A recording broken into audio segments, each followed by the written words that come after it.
and good morning to our listeners from around the world. I want to welcome you to another edition of This Morning with Solivity, broadcasting live from our studio right here in Washington, D.C., the nation's capital, as well as on KMET 1490 AM radio in Southern California. My name is Brian Wesley Johnson, and I am so glad that you've joined us today. I'm joined by my very special friend and co-host, Sheila Applegate. Hey, Sheila. Good morning. Good morning to you. How are you doing today?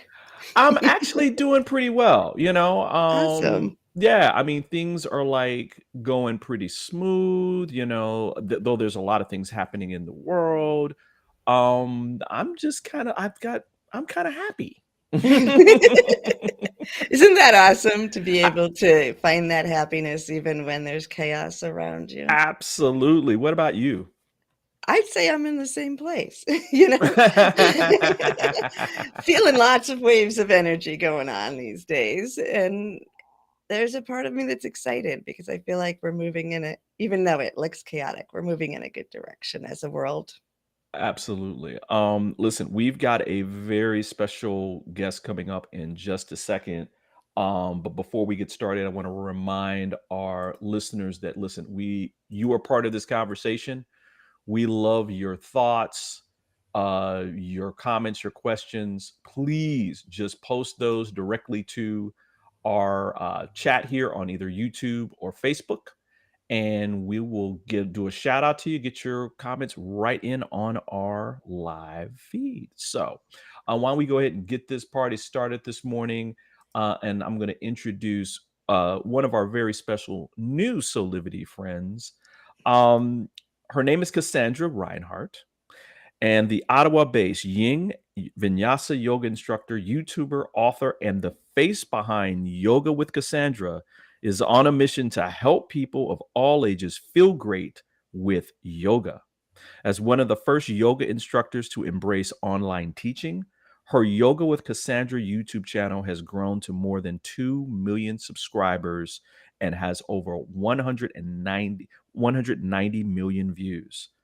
With her online community, Cassandra has truly provided global accessibility to yoga. And by allowing her expertise to be one free click away, she's breaking down the financial barriers of expensive classes, the location barriers of needing to commute to a physical studio, and removing the intimidation factors some students may feel in front of others. So, with that, it is my esteemed pleasure to welcome to This Morning with Solivity, Kassandra Reinhardt. Hey, Cassandra. Hi, thank you so much for that lovely introduction. Well, it is my pleasure, darling. Listen, we did a feature on you a few months ago, and we've been trying to get you back on this morning to talk a little bit more in depth with you as well. Um, I love that you've had this arc and this journey that kind of shows people that listen, our lives go through different changes, and that sometimes what you think may be your passion may lead you to what your lifelong passion and purpose is. Can you talk a little bit about how in the beginning dance was your first love, and then that led you to yoga? Can you talk a little bit about that? Yeah, for sure. I certainly never imagined that this would be the career that I would end up having. I really was only introduced to yoga when I was around 18 or 19. And even then, it wasn't necessarily love at first sight. It's not like I tried my first yoga class and all of a sudden had this huge vision of what I wanted my Mhm. life and my role as a teacher to be. That really came later. I grew up dancing a lot, doing ballet. That was really my main passion and goal in life. Unfortunately, I always knew I wasn't really a strong enough dancer to be able to do this professionally or anything like that. But I still absolutely loved it. And the only reason I started doing yoga in the beginning at around 18 or 19 was as a form of cross training for dance. Even though I was dancing a lot, I've always had issues with my hamstrings specifically. They would get injured frequently. I had a hard time improving my flexibility. So someone just recommended, hey, go try a yoga class. Maybe that'll help you. So that was really my only intention the first time I went to a studio yoga class. I didn't know much about it. I didn't know about the philosophical and historical and spiritual context of yoga. I just thought, do yoga, get more flexible, it was that simple. So thankfully, I gave yoga a try and I stuck with it, even though it wasn't this huge passion from the get-go. But over time, it did grow on me. And then here I am, I don't know, 12, 13, 14 years later, whatever that math is. And this is what I do now. Wow. What about you, Sheila? Do you have a question? Yeah. First of all, I do love the journey that you took towards yoga and your expression of it. Just saying, it doesn't, as people come to it, they may not fall in love with it right away, but give it a try and maybe it'll become your passion. So I love that. Can you talk about yin yoga as opposed to other techniques? Yeah, for sure. I mean, it is really common to not necessarily fall in love with it. And I think yin is particularly the best example for that. It's a very common scenario for people to try yin and really dislike it. And that was actually Mm.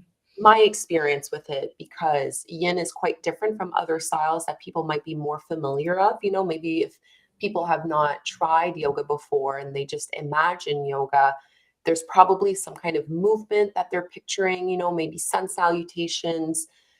Yin is completely different. So yin is a passive style of yoga where we hold these passive poses, meaning we're not using any strength. Most of the poses we're either lying down or just sitting, but we're holding these poses for minutes at a time, usually 3 to 5 minutes.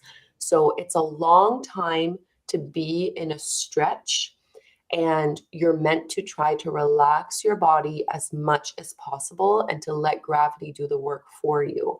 It's a phenomenal practice for the deep connective tissues, the fascia of your body, the joints, the tendons, the ligaments. These are parts of your body that respond best to long held tension. But it can be very challenging. It's challenging to not move for a few minutes at a time. And it really, for me, it was a big mental challenge as well. I'm someone who is very mentally busy and mentally active, a lot Right. of thoughts going Mhm. on.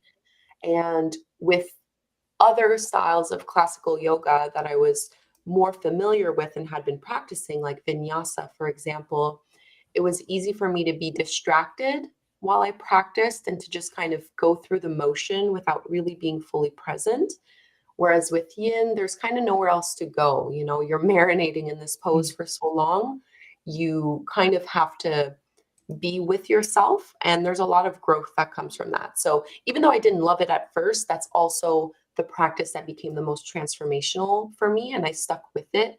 And I quickly understood that not only is this what's going to give me the flexibility I've been searching for and help to heal my body in a lot of ways, because it's tackling my joints and really working on fascia, but mentally this was also really what I needed in terms of dealing and coping with stress and anxiety. So it's a really phenomenal practice.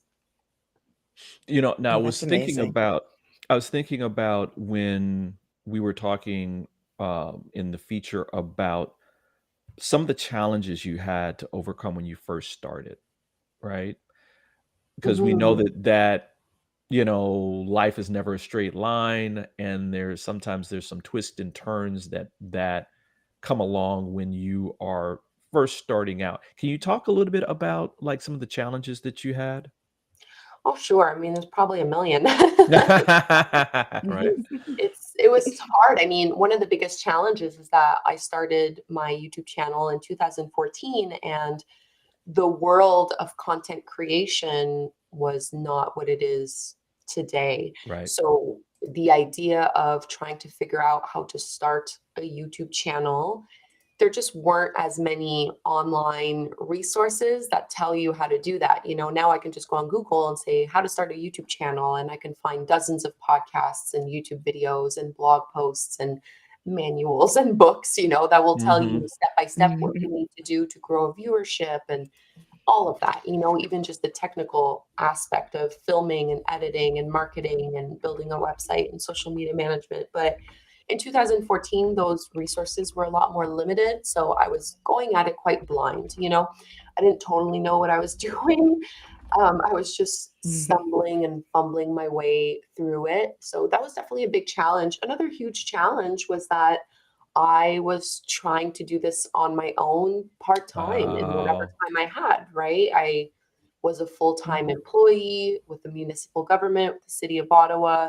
So it's not like I had all the time in the world to figure out social media marketing, building a website, creating a mailing list. How do cameras work? How does Right, editing right. software work?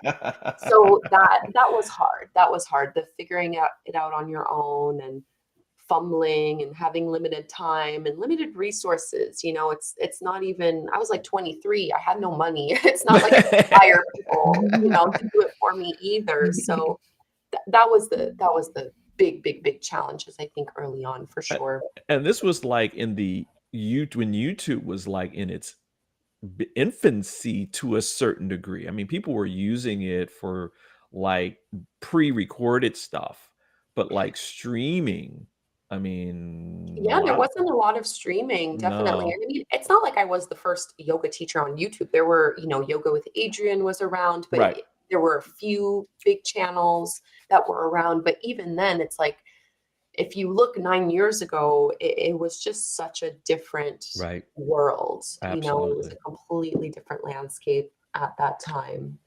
But yeah, I'm glad I started when I did. I'm glad I still went through all those hurdles and pushed through, and eventually found my way out and figured it out somewhat. Well, listen, we are so glad that you did. Listen, we're going to continue this conversation, and when we come back, I want to ask you about, you know, do you consider yoga to be your calling in terms Mm. of like, the things that you've gone through in your life? So we're going to take a quick break, and when we come back, we'll have more with Kassandra Reinhardt and Yoga with Cassandra. We'll be right back, everybody. Hey there, this is Brian with Soulivity.com. I want to share some exciting news about our new Aspire Academy by Solivity. Now, you probably want to know what the Aspire Academy by Solivity is. Well, it exclusively connects you with people around the globe and who share the intense desire to improve themselves and create a better life for themselves today. There's classes, there's workshops, there's live events, and even more exclusively just for you. You see, I wanted you to have a safe space where you could grow, you can learn, and it would empower you in all aspects of your life, including your mind, your body, and your soul. So how do you get started? Well, it is so easy. First of all, the best part, joining Aspire Academy is absolutely free. Just click on the Join Now button, sign up, and begin your journey. As a special part of this invitation to you, there are some free courses that are available for you to try from our amazing roster of coaches and collaborators. It's our way of saying thank you for all of your support and being with us along our journey of expansion. I hope you enjoy the Aspire Academy by Solivity today. Start the process. Learn more about your passion, your purpose, and how to live a higher quality life.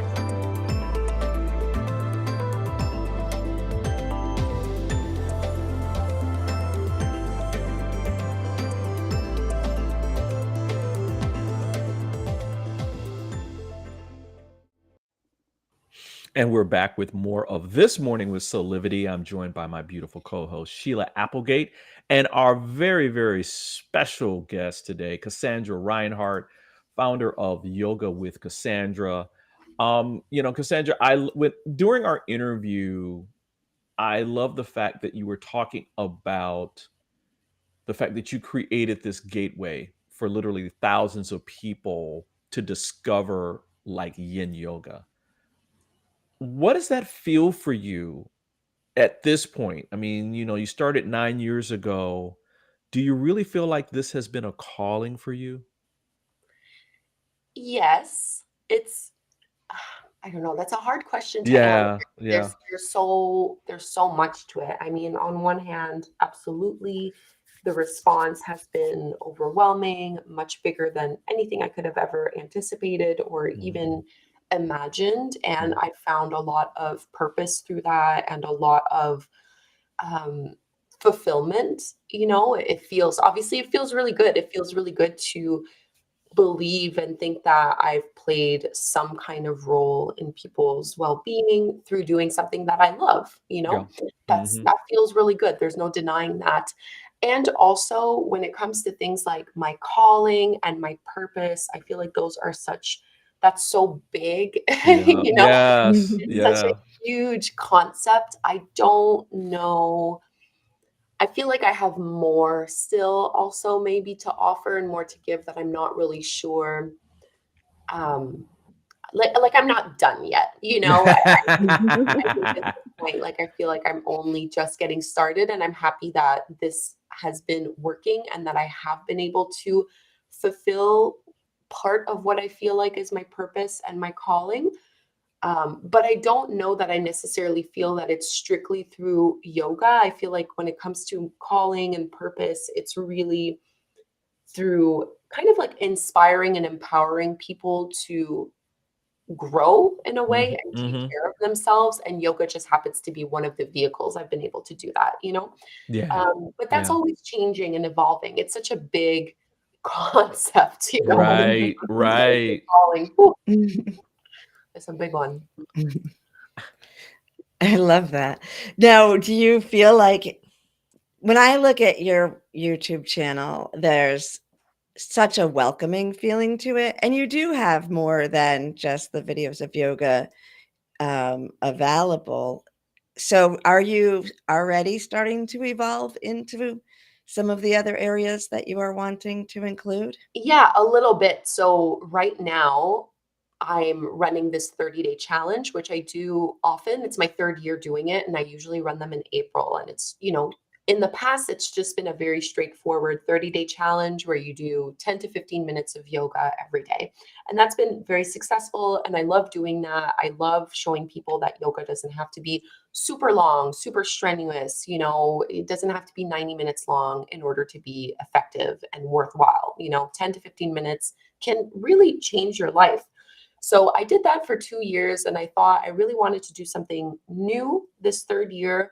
And I wanted to, again, show something different and introduce something different. So for the one that I'm doing now, it's called Flexible Body, Flexible Mind. Mm. So rather than only Mm. having one video a day of a yoga class, I'm doing two a day. The first one being, yes, let's do a 10-minute morning yoga practice for a flexible body. But then I'm also doing a daily flexible mind challenge, take people out of their comfort zones and to really work on personal development. So every day has a different theme, and the challenges can be anything from journaling exercise about what you're grateful for, things that you're ready to Mm. release. Some of them is to, scream at the top of your lungs, or, today's challenge is to purge, clutter from your house. Like simple things that still kind of push you a little bit. And that's been a really nice way for me to start introducing other things that I'm really passionate about, like other lifestyle practices that have really helped me and that have really helped me grow as a person and made the biggest changes in my life. So that's what I've been doing. And I'm kind of playing around with the idea of launching some kind of podcast later this year, like a life with Cassandra instead of a yoga with Cassandra. So we'll see, we'll see. But I am starting to introduce that a little bit more. I love it. That's I awesome. love the fact that you have this holistic kind of view to what you're doing, and that and it kind of relates to my first question earlier, which is like that I think that our calling is just to live whatever in the moments of our lives where we're led to do something, and that here you are expanding this awareness that you came into years ago, and that you're now moving into other parts to create this holistic kind of program. So thank you for that. Thank you for doing this work. Yeah, Um, thank you. I mean, I'm not the kind of person who can do a 5-year plan. Like some people are like, they right, vision, they right, really right. see their lives 5 years out, 10 years out. They know where they want to go. And I cannot for the life of me do that. Like I pivot a lot, I change a lot. I can do a 1 year. I usually do that for a year, goal setting, intentions, dreaming for the next 12 months. But that's pretty much as far into the future as I'm willing to plan. Right, right. Because I genuinely just don't know if I'll want to completely uproot and start from scratch. It might happen. Well, that makes sense to me.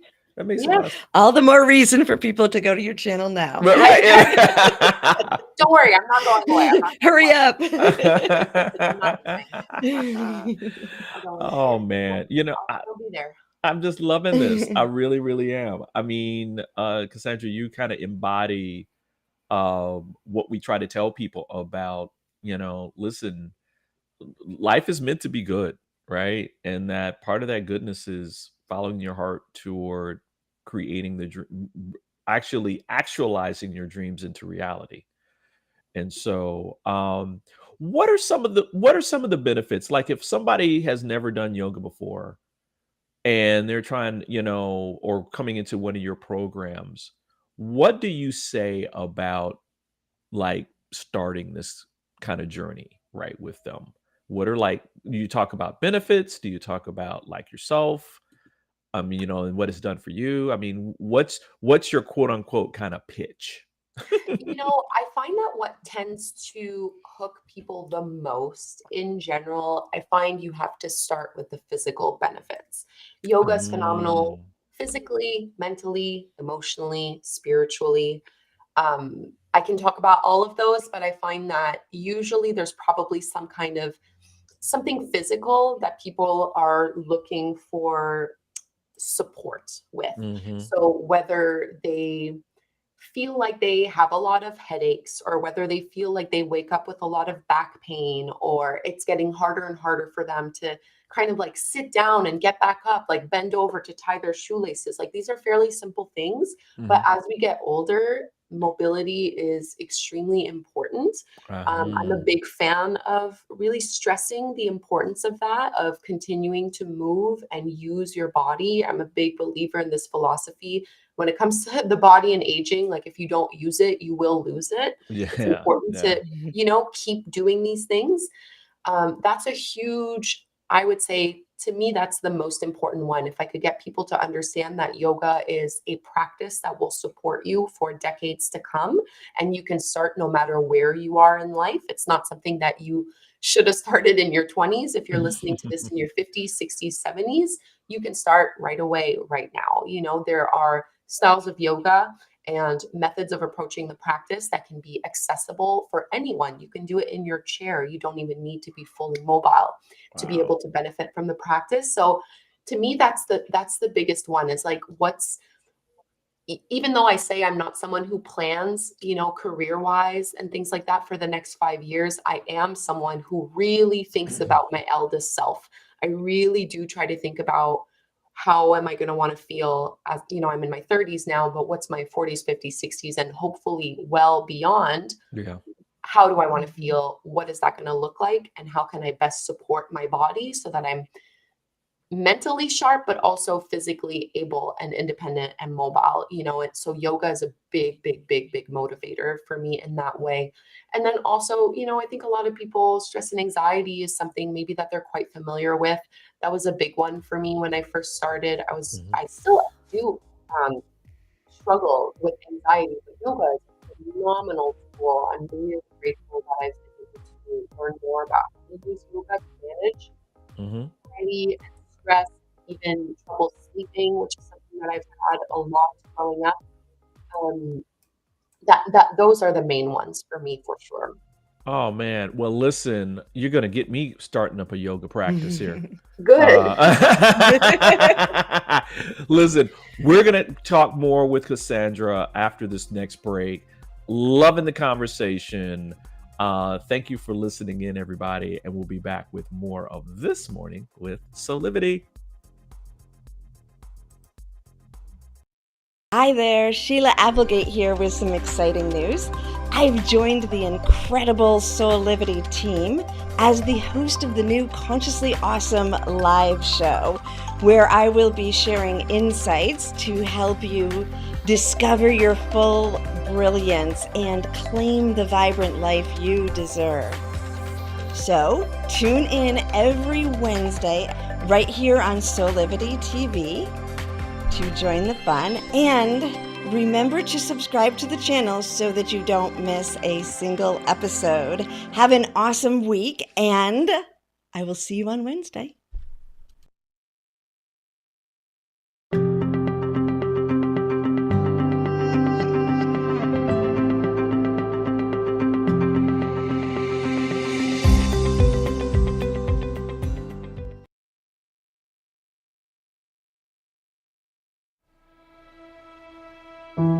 Have you ever asked the question,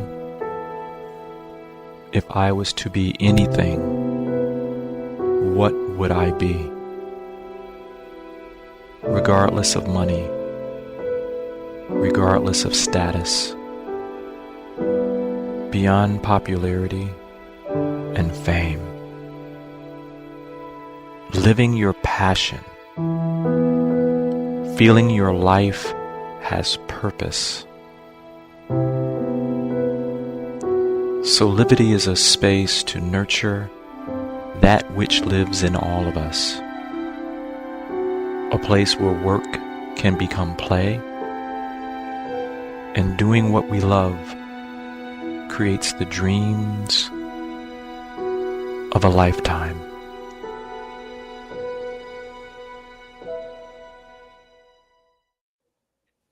And we're back with more of This Morning with Solivity with our very, very special guest, Kassandra Reinhardt of Yoga with Cassandra.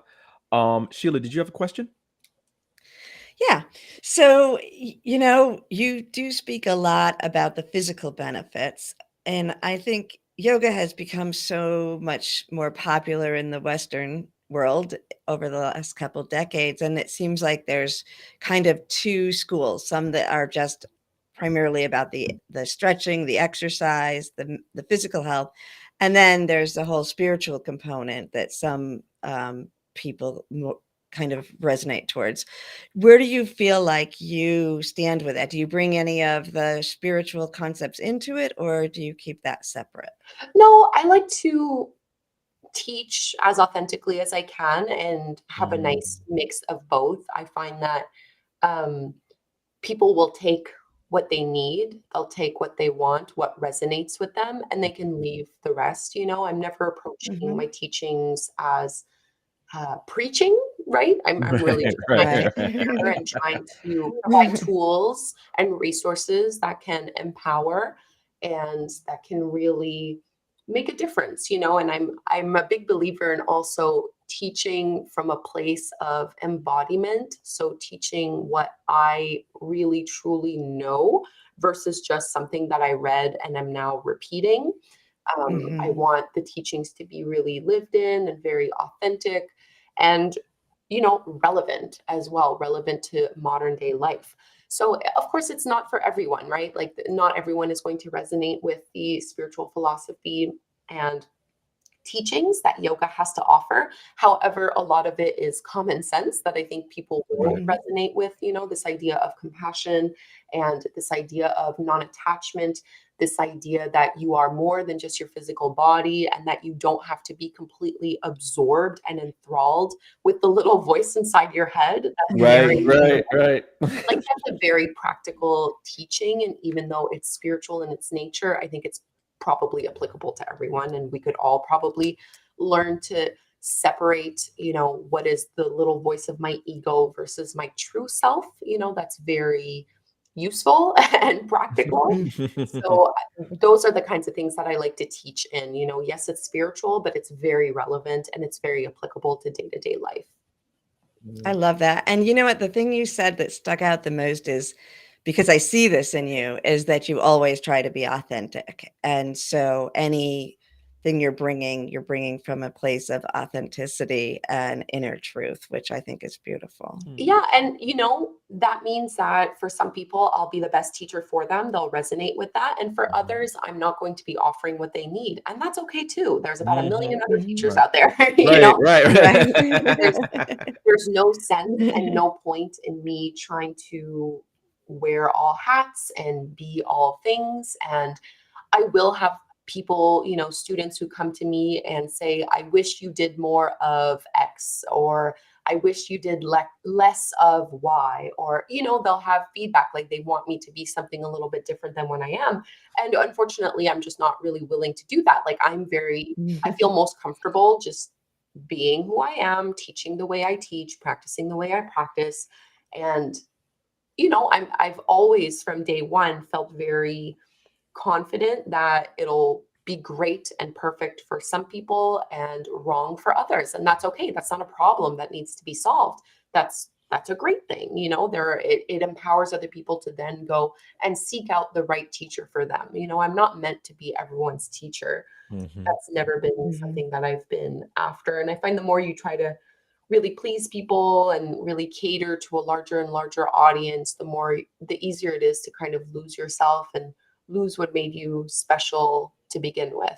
That is kind of a challenge with a larger audience and growing. You have to really be steadfast in your authenticity, because otherwise you end up wanting to be swayed by the masses, and that's definitely been something I've had to be very clear on in recent years as my channel has grown so much.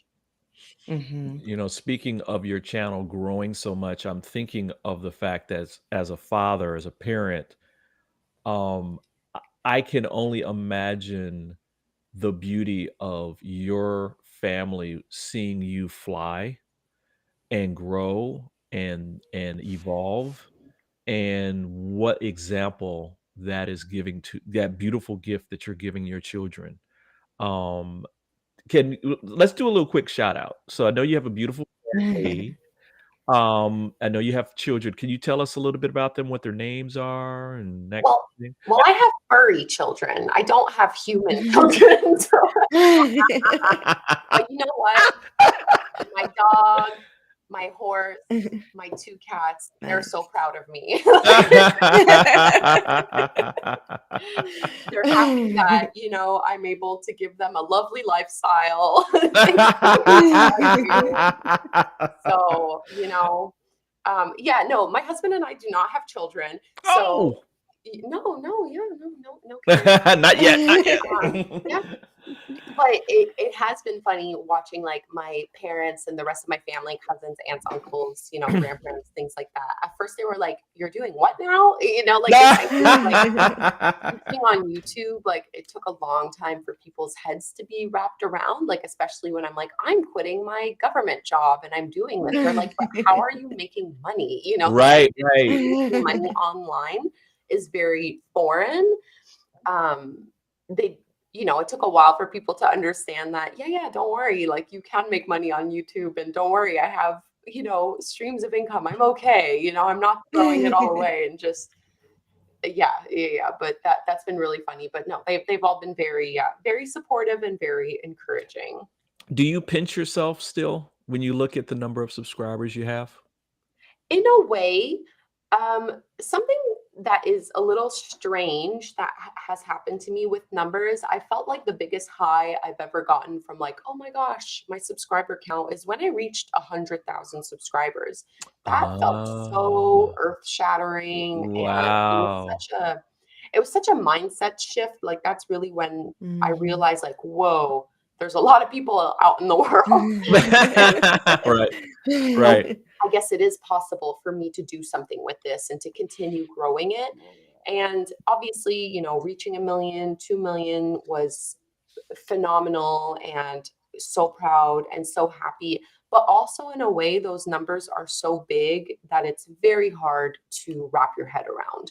It's Yeah. a little bit Mhm. difficult to conceptualize and Yeah. to understand, especially because at the end of the day, nothing has really changed for me. It's still just me in my room with a camera. It's not, I don't see 2 million people. 2 million people look at me, but I don't see anyone. So Right, right. And so it's hard to understand and wrap my head around. It doesn't totally feel real. wow. I think that sometimes people don't get that part of it, right? Where it's like, oh, it's 2 million people and da da da da. And they maybe think about you and like, oh, well, you're like Kim Kardashian or some other like celebrity, and that the paparazzi are like following you around and that kind of thing. And it's like, no, it's not like that at It's all, definitely not. Listen, we're going to take another quick break. And when we come back, we're going to talk with Cassandra about what's next. What's next on the horizon for you? So let's take a quick break and we'll be back with more of This Morning with Solivity.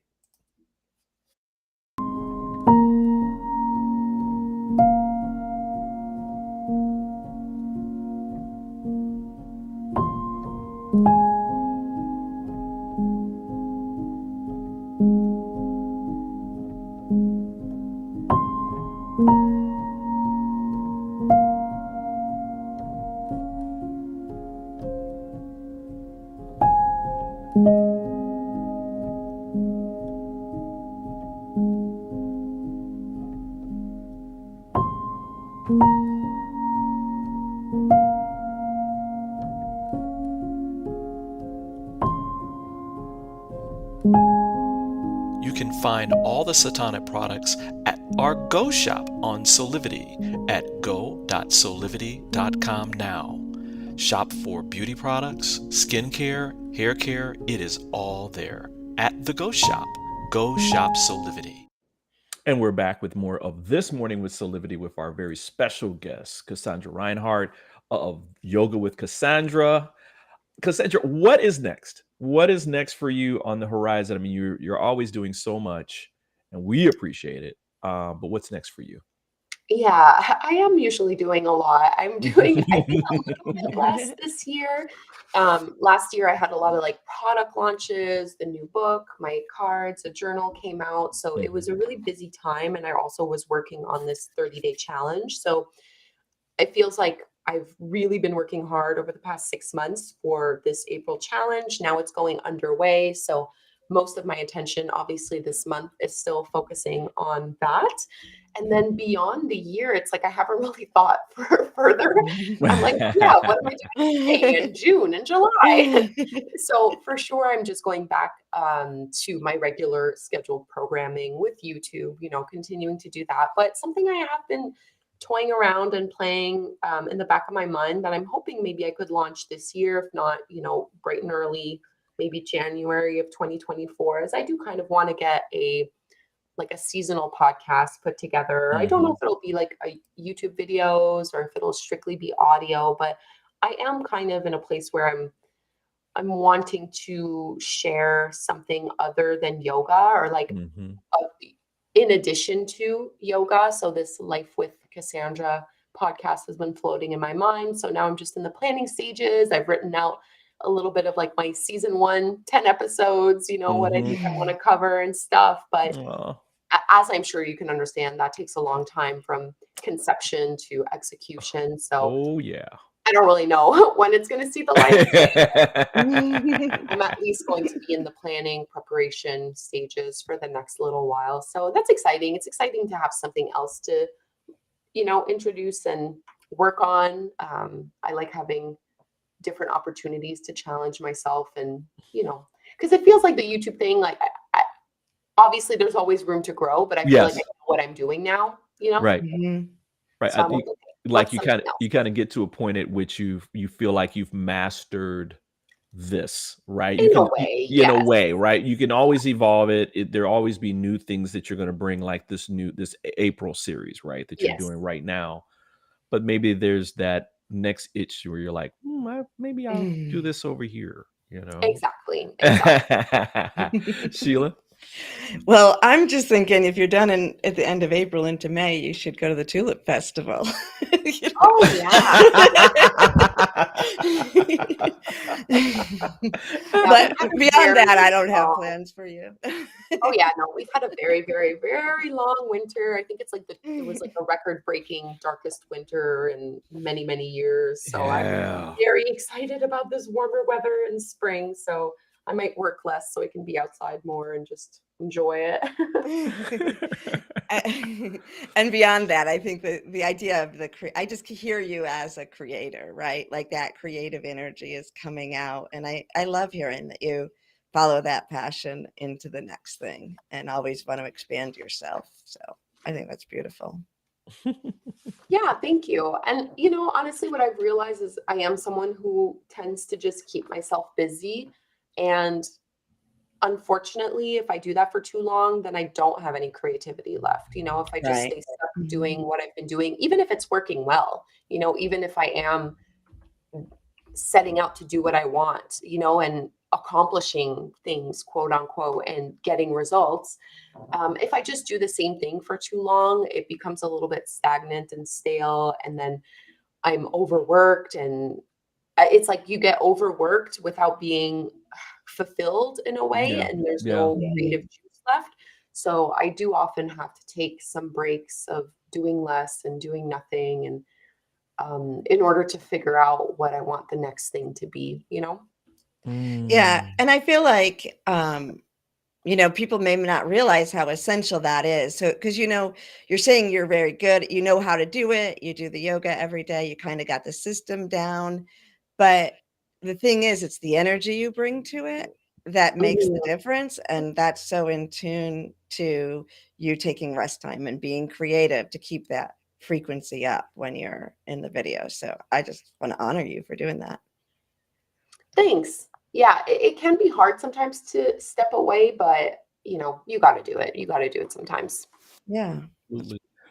I guess, Cassandra, my last question is for those out here that may be starting out in terms of like when you had the government job and you're doing this thing and then it starts to kind of mature and evolve and grow. What do you say to people who may be on the fence, right? Around like not necessarily taking a deep dive, right? Yeah. But like giving a piece of themselves to what may turn out to be something that they're really passionate about. What advice would you give them? Oh my gosh, I have so much advice. I'm not the kind, you know, some people will just say, just quit and Yeah, start, you right, know? right, right. That's not me. That's Yeah, not me my either. Not advice. me either. I kept my day job for 3 whole years while I was growing yoga with Cassandra. And of course, those were very, very difficult years because it meant I was working, you know, 60, 80, 90 hours a week. However, there is so much that that time teaches you. First of all, it teaches you if you actually have grit. It Mhm, teaches you time management. It teaches you if you actually even enjoy this work that you think is going to Mhm. be amazing and love. mhm. You know, not everything ends up being what you thought it would be. So it's good to have that experience of really kind of working quite hard. I am a big believer in focusing on the journey rather than destination, in the sense that if you're not enjoying the day to day, when you're not having huge success and huge results, I don't think you're actually going to enjoy it magically once you actually get a huge audience and get the results and Right, are successful. right. The joy doesn't come from the results. The joy comes from the execution. So you need to be enjoying it. Otherwise, I just don't think success is necessarily on the horizon. So I'm a big believer in keeping your day job. For me, the rule that I had set out for myself, or kind of like the benchmark that I was going by, I wanted to at least be matching, if not out earning my income, just so I had some kind of safety net there Mhm. before I would, you know, leave and dedicate myself full time. Because then I knew if I'm able to earn just as much part-time, then I'm confident that once I give this my full attention, I'll really be able to support myself and have safety that is important to me. It's not as important to everyone else. For me, it definitely, Right. definitely was. So that's a huge one. And another big philosophy that I've lived by in terms of like turning your passion into any kind of career, or, launching a business that you're really passionate about, is to I've always wanted to get as big as I can while staying as small as possible. So a lot of people, I think, will get caught up in this advice of outsourcing and hiring a lot of people and having a lot of staff, and making their organization really big in the name of scaling. And that's just never worked for me. I think keep things so small and so manageable. Keep your overhead as low as you can, like only get the essentials. Do it yourself as much as possible for as long as possible, and be really strategic with the people that you invite on, because then once you go big, it's really hard to downsize, and you then have to sustain that. So I'm really like a big advocate for people learning the skills themselves, doing the work as much as possible, figure out if you even enjoy this. It's going to be hard, but hopefully it's also going to be really fulfilling, and really you're going to learn so much from your time doing that, that then when you Mm. do cross that threshold of being able to do this full time and sharing your passion as your career, you'll be in such a better place. You'll have the tools that you need to really be confident in yourself as well, to know that you can succeed in this area because you've already been doing it. You've already Wow. been laying the groundwork. Those are like really the big philosophies for me, I would think. But of course, it's different for everyone. Right. Cassandra, thank you so much for being here. I Thank you so Yeah, mean, much thank for you. having me. yeah. Would you come back again? Sure, of course. Yay! We have to do something together. We were talking about that offline, but we need to do something together because I feel a connection here brewing. You know, um, we've got your information on our chat where everybody you can learn more about Cassandra Reinhardt at her specific website, Yoga with Cassandra. Your books are there. The latest classes are there, right, Cassandra? Yeah, absolutely. Okay. Yeah. And y- again, I'm just so overjoyed that you came back and that you talk about what's going on with not just yoga with Cassandra, but yourself. I mean, again, I think that people need to understand that life is ever evolving, and that having people like you on this morning kind of shows them all the aspects of life and what is possible when they start following their heart. So thank you for being here again. Thank you so much. I really appreciate it. Okay, we're going to take a quick break, and when we come back, we'll have some final thoughts, and then we'll have to end our show. But we'll be right back in just a second, everybody.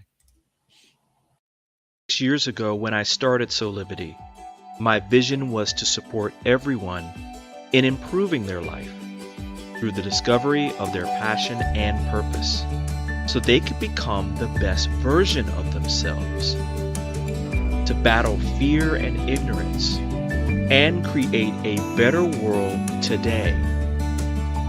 Get inspired to live your passion and purpose. Visit Soulivity.com now. And we're back with more of This Morning with Solivity. And real quickly, Sheila, any final thoughts? Yeah, I just always enjoy being with Cassandra, and I love what she's doing. And like I said earlier in the show, the authenticity that she holds and the openness. I thought she gave a lot of good advice and also reminded people to follow their own path.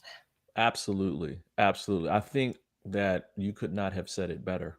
Because I mean, again, I think that when we have people like Cassandra on, they remind all of us that, you know, when you're connected, when you're aware of yourself, and that you're like, you open that door and you're in that energetic flow, and Right. that, you stay at it. Yes, there might be challenges and that kind of thing, but you keep moving forward. We're running out of time because we, of course, the sweet time always goes by so fast. Sheila, you've got a couple of things that you want to talk about.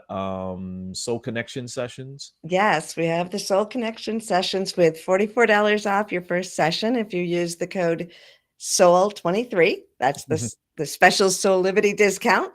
And in a session, we will work together and meet what you desire in order to be more connected with your own soul energy and with perhaps the souls of those who have passed over. It can be a typical spiritual reading, or I can lead you on a personalized meditation to help you connect directly. Excellent, excellent. And just want to remind everybody too that later on today is another great episode of Consciously Awesome Living with Sheila Applegate at 12 noon. So you don't want to miss that. Also, we want to make sure that, listen, we want you to keep in contact with us.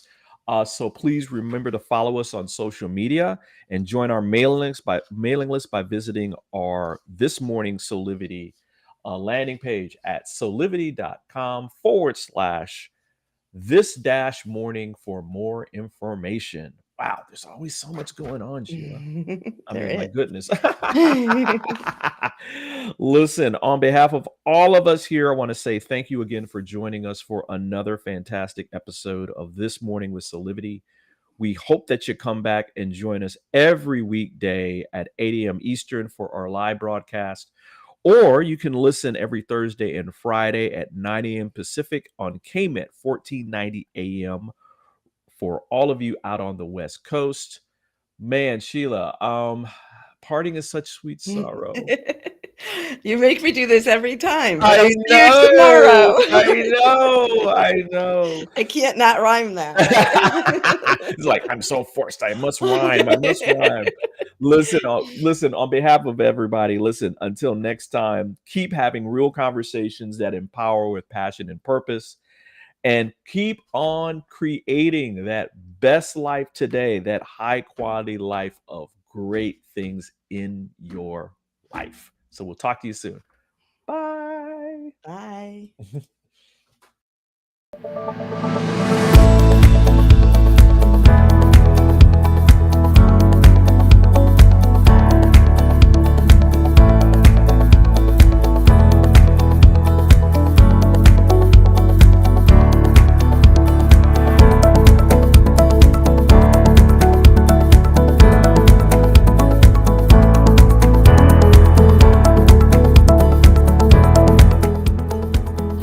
This work is subject to copyright owned by Affinity Global LLC.